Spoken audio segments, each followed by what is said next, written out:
Have you ever wondered what really happened on the Titanic, the so-called unsinkable ship?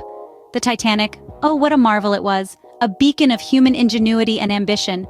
Its story is etched deeply into the annals of history, a testament to the grandeur of an era and a solemn reminder of human fallibility. This magnificent ship, heralded as unsinkable, has been the source of countless tales, some factual, others embellished by time and retelling. But today, we're not just dipping our toes into the realm of hearsay and folklore. Instead, we're diving deep into the icy waters of the North Atlantic, where the Titanic met its fateful end. We'll be sifting through the pages of history and presenting 10 intriguing facts about this legendary ship. Facts that might surprise you, facts that might challenge what you think you know about this maritime tragedy. So, are you ready? Join us as we set sail on a journey back in time to discover the truth about the Titanic. Our journey begins in 1909 when the construction of the Titanic took place. The shipyard of Harland and Wolff in Belfast, Northern Ireland, was the birthplace of this behemoth. The Titanic was built as a part of a trio of sister ships, including the Olympic and the Britannic, intended to dominate the transatlantic travel industry. The construction process was a colossal endeavor. It took a whopping 3 years to build the Titanic, employing over 14,000 workers. It was a testament to human ambition and the industrial might of the early 20th century. The Titanic stretched over 880 feet long, about the size of 3 football fields, and towered over 100 feet from the keel to the boat deck. It was a spectacle to behold, a true titan of the seas. But the Titanic wasn't just big, it was the epitome of luxury. It boasted opulent interiors, complete with grand staircases, sumptuous cabins, and world-class dining rooms. The ship was designed to provide the ultimate travel experience, offering amenities such as a swimming pool, a gymnasium, and even a Turkish bath. The Titanic was, in essence, a floating palace. And let's not forget the technology. For its time, the Titanic was a marvel of engineering. It was equipped with state-of-the-art navigational and communication tools, and it was one of the first ships to use the Marconi system, a wireless telegraph system for sending and receiving messages. The ship also had 16 watertight compartments, which were believed to make it virtually unsinkable. Here's a fact for you. The Titanic was one of the largest ships built during its time, second only to her sister, the Olympic. But it wasn't just her size that set her apart. It was the combination of size, luxury, and advanced technology that truly made the Titanic a wonder of her time. The Titanic was not just a ship, it was a symbol of human ambition and technological progress. The building of the Titanic is a testament to what humanity can achieve when we dare to dream big and push the boundaries of what's possible. On April 10, 1912, the Titanic embarked on its maiden voyage. Gliding through the waters, the behemoth ship was a vision of grandeur and majesty. The Titanic was setting sail from the port of Southampton, England, with its destination being the bustling metropolis of New York City. This was not just a voyage, but a spectacle of human achievement and luxury. The route of the voyage was meticulously planned. After departing from Southampton, the Titanic would make stops at Cherbourg, France, and Queenstown, Ireland, before setting off across the vast Atlantic Ocean. The ship was a marvel of engineering, designed to make this transatlantic journey as comfortable and luxurious as possible. On board the Titanic were over 2,000 passengers, a microcosm of the early 20th century society. The ship was divided into 3 classes, each reflecting the stratified social structure of the time.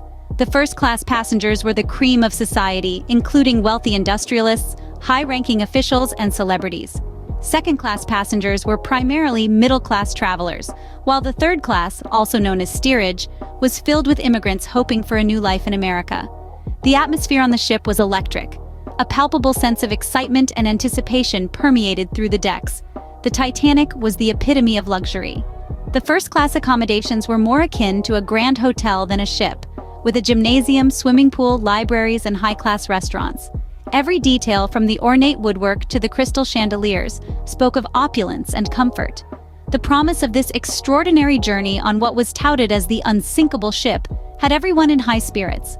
However, beneath the surface of this festive atmosphere, there was an undercurrent of destiny waiting to unfold. The Titanic was about to sail into the annals of history, but not for the reasons its creators had envisioned. Little did the passengers know, their dream voyage would soon turn into a nightmare. The night of April 14, 1912, marked the beginning of the Titanic's tragic end. As the sun dipped below the horizon, the Titanic, with its buzzing life and splendor, continued its course through the icy waters of the North Atlantic. The ship was sailing nearly at full speed, slicing through the icy waves, and the passengers were blissfully unaware of the looming danger. This brings us to our third fact. Despite receiving several iceberg warnings, the Titanic continued on its course at nearly full speed. The wireless operators had received 6 iceberg warnings on that fateful day, but the gravity of these messages was lost amid the flurry of personal messages being sent to and from the ship. The Titanic was considered unsinkable, a belief that was held not just by its builders but also its captain, Edward Smith. The ship was designed to stay afloat even if 4 of its 16 compartments were breached. So, the captain, with years of seafaring experience under his belt, was not unduly alarmed by the iceberg warnings. However, that confidence would soon be shattered. At 11:40 p.m., the lookout spotted an iceberg dead ahead. Despite their desperate attempts to maneuver away, the ship was too large, its momentum too great. The iceberg scraped along the Titanic's starboard side, breaching 5 of its compartments. The sound of the collision echoed through the silent night, a chilling prelude to the catastrophe to come. The unsinkable ship had met its match. The iceberg, a silent sentinel of the sea, had inflicted a fatal wound on the Titanic. The collision set into motion a series of events that would lead to one of the most tragic maritime disasters in history. Ironically, the very ship that was built to withstand any calamity had met its nemesis in the form of an iceberg, a common hazard in the North Atlantic route. The iceberg that the Titanic hit was not particularly large or unusual, but it was enough to bring down the unsinkable ship. The unsinkable ship had met its match in an iceberg. As the reality of the situation dawned, chaos ensued on the Titanic. The colossal ship, once thought to be unsinkable, had met its nemesis in a hulking iceberg. After the collision, the Titanic started to take in water rapidly. The ship was designed to stay afloat with 4 of its 16 compartments flooded, but the iceberg had opened up 5. The weight of the water in the bow forced the ship to tilt forward, increasing pressure on the hull below. Meanwhile, the passengers and crew were in a state of panic and confusion. The ship's orchestra tried to keep spirits high, playing music to the very end. Yet beneath this veneer of calm, a grim fact emerged. There were not enough lifeboats on the Titanic to accommodate all passengers and crew. This is our fact number 4. In total, the Titanic carried 20 lifeboats, far short of the 48 that would have been required to save everyone on board. This tragic oversight was due to outdated maritime safety regulations that hadn't been updated to account for the size of new ocean liners like the Titanic. As the ship began to sink, the lifeboats were launched, many of them not fully loaded. Some passengers were reluctant to leave the perceived safety of the big ship to venture into the small lifeboats in the cold, dark night. The sinking was a slow, torturous process that unfolded over 2 hours and 40 minutes. The ship broke into 2 parts, the stern rising into the air before it too disappeared beneath the icy waves. In the end, the lack of lifeboats, combined with the freezing waters of the North Atlantic, led to a catastrophic loss of life. Of the approximately 2,223 people on board, only around 700 were saved. In less than 3 hours, the Titanic had sunk, taking with it over 1,500 lives. A tragedy that would echo through the ages, forever serving as a grim reminder of human hubris. The sinking of the Titanic sent shockwaves around the world.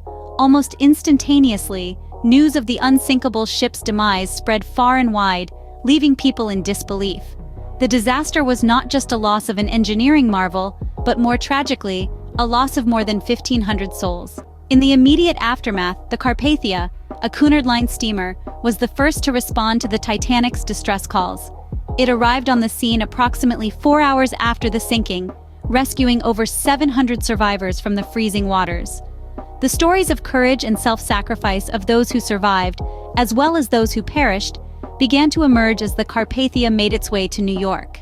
The international reaction was one of shock and grief. The world mourned the loss of life and the sinking of the ship that was thought to be unsinkable. The tragedy spurred immediate investigations in both the United States and the United Kingdom. The inquiry sought to understand what went wrong, and more importantly, how such a disaster could be prevented in the future. This brings us to our 5th fact.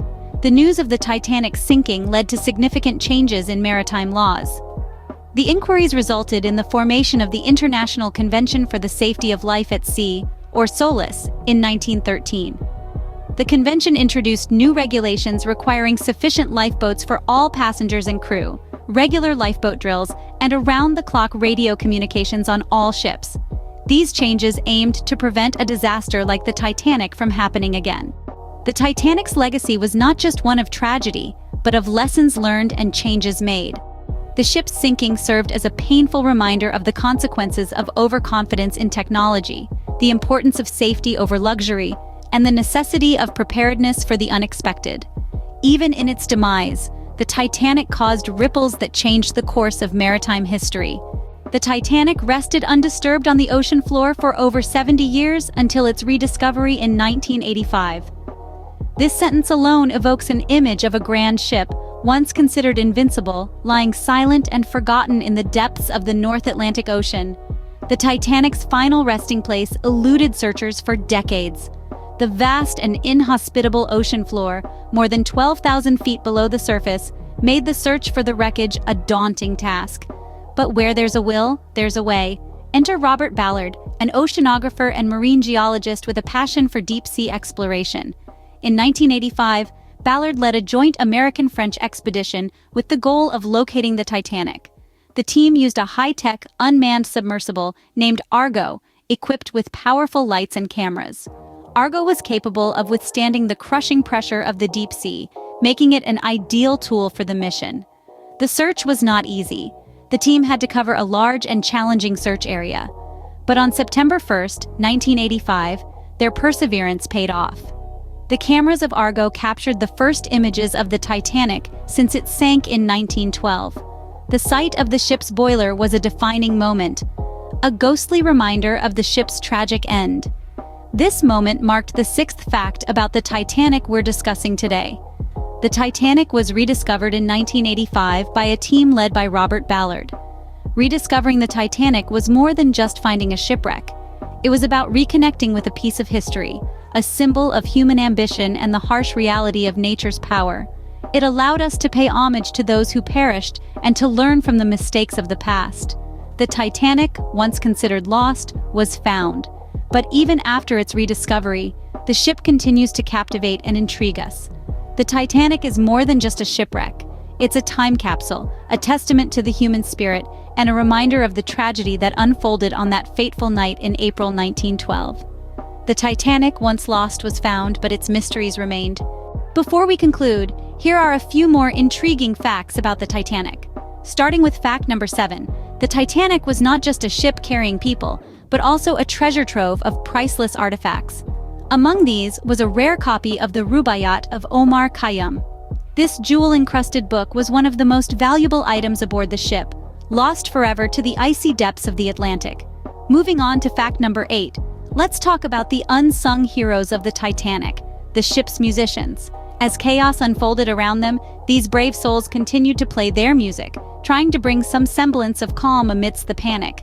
Their final tune, played as the ship sank into the frigid waters, is often reported to have been "Nearer My God to Thee," a fitting farewell to the grand vessel. Next, we have fact number 9. The youngest survivor of the Titanic, Milvina Dean, was only 2 months old when the ship sank. She, along with her mother and brother, were among the lucky ones to make it onto the lifeboats. Milvina lived a long life and passed away in 2009, the last living connection to the Titanic. Lastly, fact number 10 introduces us to the man who was supposed to be on the Titanic but wasn't, the billionaire industrialist J.P. Morgan.